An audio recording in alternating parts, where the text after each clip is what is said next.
Now let's talk about congruence. So congruence is really just when things match up, when things are exactly the same, not just kind of the same, but exactly the same. So when I look at these pieces, I got triangle XYZ, triangle XQR, angle Z. Whoa, angle Z. So we're talking about, let's do some highlighting here.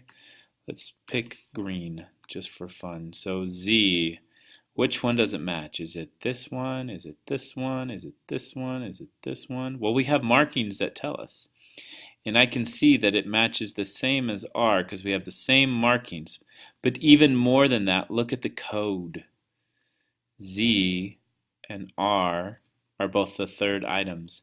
So if I were to kind of color code this, like let's say I have the X and the X, that means like this angle over here and this angle there. Let's do one more color coding with some blue. The Q and the Y, those match up as well.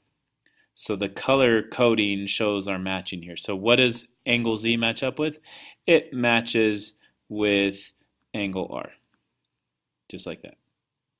Piece of cake. All right, DCE, DCE. So if I'm talking this angle right there, well, which one is the three arc angle and the other one, the triple arc? It's over here. Angle SCR, so that'd be angle SCR because the C is the vertex in the middle and S and R are the arms on each side. Piece of cake. So easy. All right, now let's see what we can do. Mark the angles and sides of each pair of triangles to indicate that they're congruent. Okay, so when I'm looking at this one, triangle JLK and ACB. So J, let's do like 1, 2, 3. So J will be my single, L will be my double, and K will be my triple arc. So I did 1, 2, 3.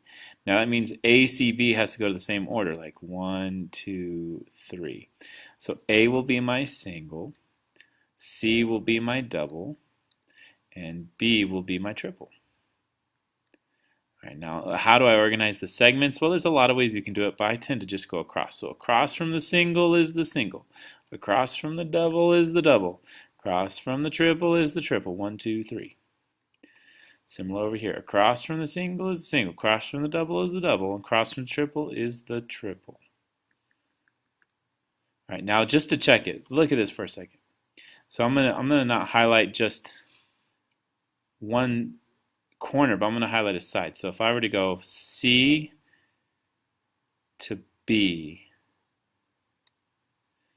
that would be the same as L to K. Now look at this for a second. L, K, C, B. Notice that those are in the same positions. It's like 2, 3, 2, 3. So there is the color coding. All right, let's keep marking. Actually, that's probably good. Let's see what else we got going on. Write a statement that indicates that the triangles in each pair are congruent. Okay, so the statement's easy. It's just, hey, it's congruent, yo. But what do I do with that? Well, I got to match. I got to match with a code. So let's try something that matches here. I have a triangle in each of these statements. Now, if I were to do PQR, so let's say PQR, that gives me the single here, then the double arc there, and then the triple arc there. So I need to go 1, 2, 3 with my arcs. Let's see, so the triple arc is up there for K, and the single one is down here for L, and there's the double. Okay, so what do I do with this now? Let's see, LKR. So 1, 2, 3, blue, red, green. So it's LKR. Done. Now there was more than one way to do that. I could have done PQR, LKR, but I just had to have these pieces match. The R's needed to be in the same places. The Q and K needed to be in the same place, and P and L. So if I did QRP, well, Q goes with K, P goes with L, and R goes with R. So KRL, QRP, those would also be congruent. triangles. So when you're looking, it's just that they match. That's it. That's all we're looking for. State if the two triangles are congruent. If they are, state how you know. Okay, so we have like 4 big ones that we really played with right now. And they are side, side, side, which is all 3 sides given and matching. Side, angle, side, which means an angle that's between 2 sides that we're matching. We have angle, side, angle, and then an offshoot from angle, side, angle, which is angle, angle, side. All right, so those are the ones that we got going. All 4 of these. Let's see if we can match things up. All right, so I have a side, and a side. Hey, look at that. Side, side, side, all the way around. So, yes, by side, side, side. That was cool. Let's try this one. Ooh, ooh, ooh, ooh. If this right here is 90 degrees, hey, guess what? So is that. And they're congruent because they're vertical. That's cool. So I have an angle here, I have a side there, I have an angle here. Similarly, I have an angle here, a side here, and an angle there. So the top one is an angle, side, angle pattern. The bottom one is an angle, side, angle pattern. They match, so the match is yes by angle, side, angle. Now I like to look at the transformations here too. Like, how did this one turn into that one? Well, this goes there, and it rotates, it looks like from here, but it's kind of hard. And let's see if this one goes there, and this one goes there. How can we rotate to each one of those where it's the same distance around?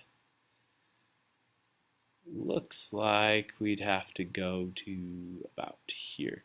So it looks like this rotated around this point, and it goes wee.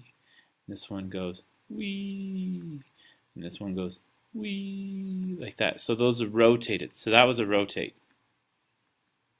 Similarly, this one is also rotate, because see how it's kind of pointing that way, and then all of a sudden, boom, pointing the other way? That's a rotate, and in fact, it's a rotate by 180 degrees around this point right there. It's good to talk about those transformations because that helps as we develop other ideas, talking about area and such. Let's see what else we got here. These other 2. So if I'm talking congruence, I have, check this out, I have a side, I have another side, and I have another side, and another side. So I got side, side, side, side. Wait, that's only 2 sides. I either need another side, I need an angle in between them, or I need more angles. Well, let's try, maybe this one will work. How could we do that? Well, check this out. I got vertical angles opposite each other. So vertical angles make this congruent. So that's an angle and that's an angle. And the angle is in between the 2 sides there. So yes, by side, angle, side. Okay, number 26. Ooh, what do we got here? Oh, we got a shared side. This is called the reflexive property. By reflexive property, those things are congruent to itself. In other words, overlap. Hey, guess what? I'm the same as you because we are touching each other at the same time.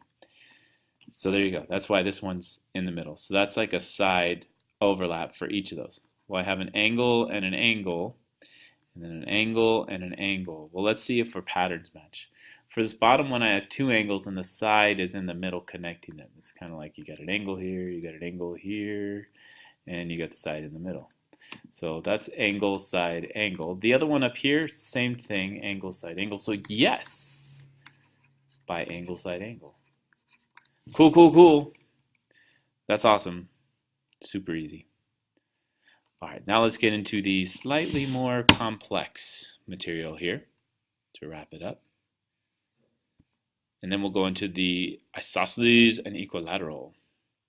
State what additional information is required in order to know that the triangles are congruent for the reason given. Okay, I could do that. So they want me to do side, side, side. That means I need 3 sides. Okay, I know this. They gave me these ones. Check this out. This one in the middle, I know that one too. That's that whole reflexive property. But now I need the third side, which would be, now let's do some highlighting here. This HI and the QI. I don't have that, but I need it. In other words, what do you need to complete this side, side, side?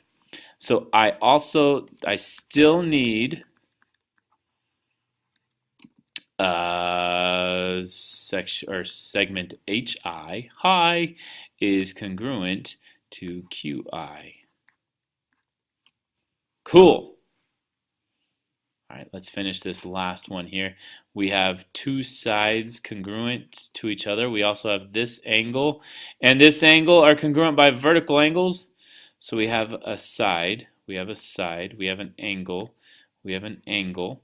But the pattern here is angle, side, angle, meaning that the side is in the middle. Okay, so if this side is in the middle, that means I need this angle here and this angle in that corner. And again, if the side is in the middle, then I have this angle here, and I need the opposite angle down there. Okay, so I need then angle E and angle J. So I still need angle E is congruent to angle J. And there we go. All right, let's see what else is going on here. Oh, now we're getting to equilateral and isosceles triangles. And then some distance as well with like Pythagorean theorem. But we're not going to get too much into that. We're going to leave it there.